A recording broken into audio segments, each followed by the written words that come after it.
So in this video, I'm going to go over some of my thoughts in regards to Ant-Man and the Wasp Quantumania, which I guess can be classified as a review, but of course I'm going into spoiler territory and talking about why I feel the way I do about the film, and I guess why I'm seeing so much hate for it as well, which I kind of understand. So first up, the thing I want to say is multiple times throughout this film, I felt like I was watching a Star Wars film. I know I'm not the first one to say this, I don't think. Some of my other friends had the same feeling. At one point during the film, my wife just leaned in and goes, "This feels like Star Wars." And I looked at her, I was like, yup, same thought. Like, there is just this whimsy type of feel with the aliens and this outer world, sort of other dimension, twisted, somewhat inspired by Lovecraft, yet inspired by Mobius paintings. I really can't describe it. You really just gotta watch the movie and understand what they're pulling from to go, oh, I see it. I see what they're going for. And I think if you've seen the film and you're listening to me talk about it, you know exactly what I'm talking about. Like, the film has things that I've never really seen in many science fiction things. Like, it feels like a big budget approach to somebody that had a low budget idea that they couldn't execute. So they were just coming up with crazy concepts. They're like, I'll never be able to make this. And then somebody gave them $250 million and said, do it. Put all those stupid, crazy aliens and concepts in there. And they do. And the reason I want to start talking about that is because that's throughout the entire film. And I think this honestly puts off a lot of people because there's a lot of just weird things in the background of every scene. It can be distracting, and a lot of that is because it had to be done in CG.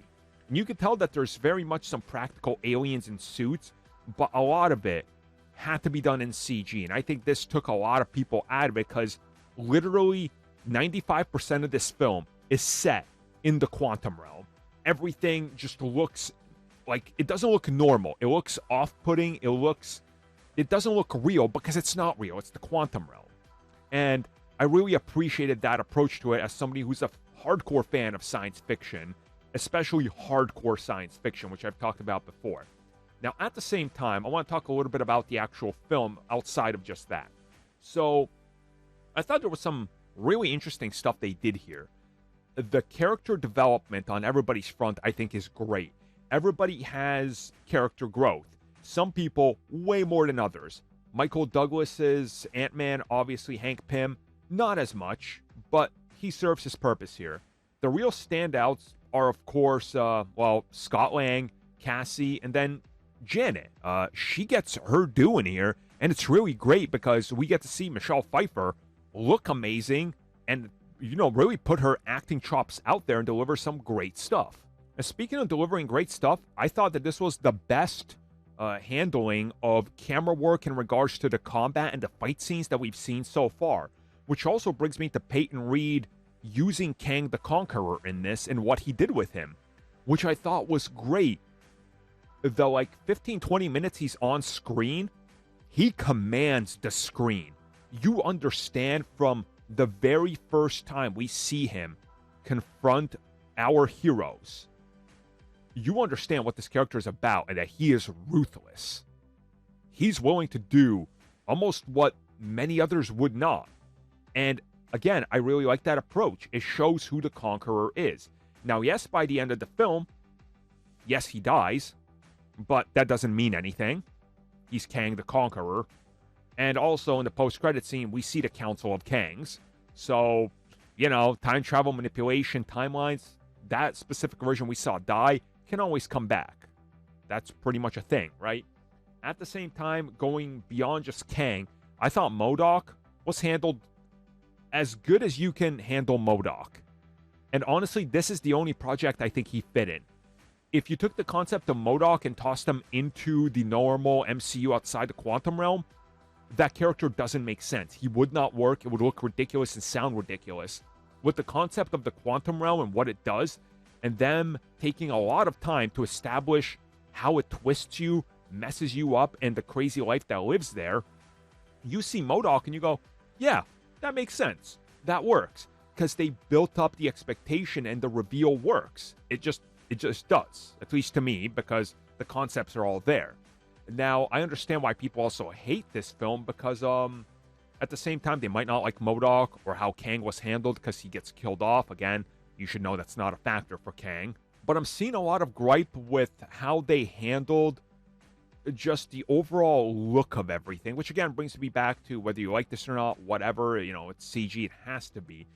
But I'm seeing a lot of discourse in regards to the story. And to me, that really doesn't make sense because this ditches a lot of that slapstick signature humor that's now associated with Ant-Man. And it does a little bit of it, but it really does focus on Ant-Man maturing, on everybody maturing, on facing their past, on concepts like don't hide your past from your loved ones. Instead, address it. And I think some people honestly missed that point because they were just waiting for, haha, Peyton Reed, yes man, he's just going to make another slapstick movie. So why are people hating something that completely reverses that? And instead of making a super slapstick film, they made a serious Ant-Man film that focuses on family value, growth, and honesty. I'm kind of baffled.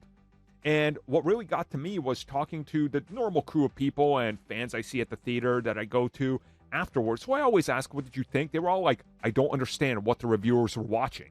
Which I'm right there with them as well, because a lot of the ideas really round out a trilogy in a great way. They used the lessons and everything from the first two films and also his appearances and the other stuff to really convey what he's learned and the growth of the character and this relationship he has with his daughter where he doesn't want her to be like him because he realizes he's a little egotistic and, full of himself, and he sees Cassie following in his own footsteps.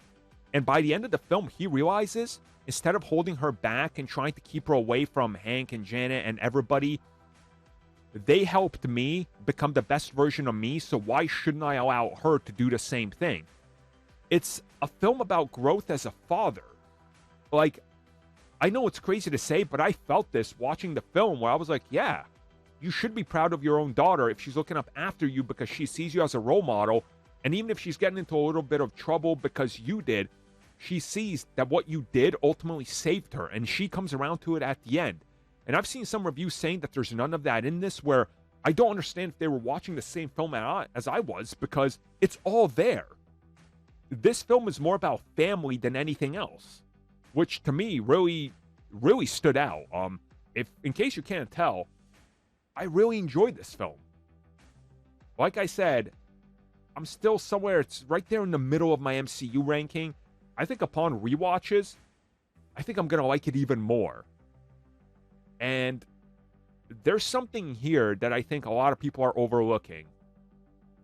But I don't know. Everybody gets something different from every film. And I think the amount of CG in this I think it ruins it for people, and they don't even notice the actual great character development and plot that's playing out right in front of them because they're distracted with Marvel CG, Marvel bad. Which I guess if that's your takeaway from this film, okay.